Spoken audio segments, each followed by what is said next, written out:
All right, so every once in a while, I'll have a client say, Justin, you're the best, or like, Justin, you're amazing, or something like that. And of course, that feels good. Like, I've dedicated my life to this, I spent a lot of time doing this. But if I'm being honest with myself, like, I have no problem reconciling the fact that I'm not in that category professional. Dr. Ian Dunbar says that out of all the professionals in this field, about half fall well below average. So although I'm not in that category, I actually am pretty confident that I'm nowhere remotely near the worst, because I have met and worked with a lot of piss poor trainers and animal caretakers in my time in this field. And I had told them as much when I was in the trenches with them. There's only one person I didn't get to tell that to, and it was somebody that my we took our family dog to when I was like a teenager. And if I had a redo with the dog we took to him, then he he would be he would have been a much different dog. But the people that I've the people that I've met and worked with, um, the majority of those people have been anywhere from amateurish to abusive, and it's just an experience that is anywhere from willful ignorance to weaponized incompetence. You have people that don't want to change the way they do things. They don't want to learn how to do things more ethically or effectively, even if it takes them a couple seconds extra. And they don't want to change or evolve or improve. They've got no interest in doing that. They're just set in their ways, and it's like, this is the way we've always done things. And like, I don't have time for those people anymore.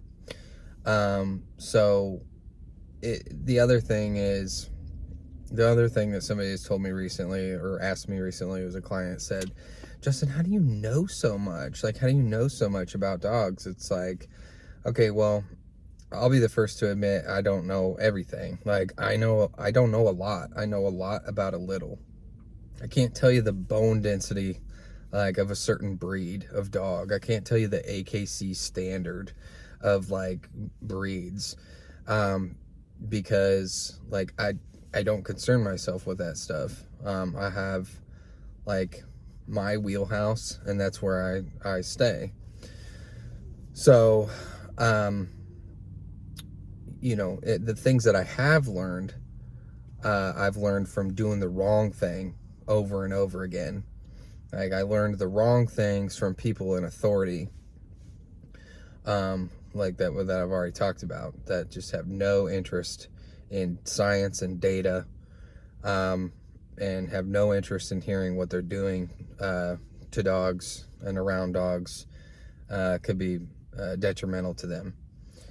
So the people that I learned most from were actually trained as traditional dog trainers, but they decided at some point in time that they were ready to leave the dominance myth and the alpha mentality behind, and their better angels prevail, basically. And like, veterinarians were trained to ignore animal pain until like 1989. Like, we didn't even think animals could experience pain for the longest time.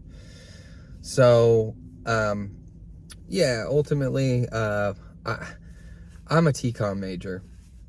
I'm not the best, I'm not amazing. Like, I'm a telecommunications major, who became addicted to working with dogs straight out of college, when I started at the animal shelter, straight after I graduated.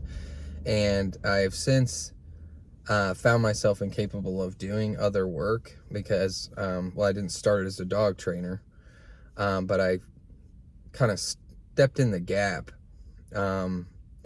where I was looking around and I was seeing a lot of people failing dogs, and failing themselves. And so I didn't want to be one of those people. So that's kind of what I have to say on the matter there. Thanks.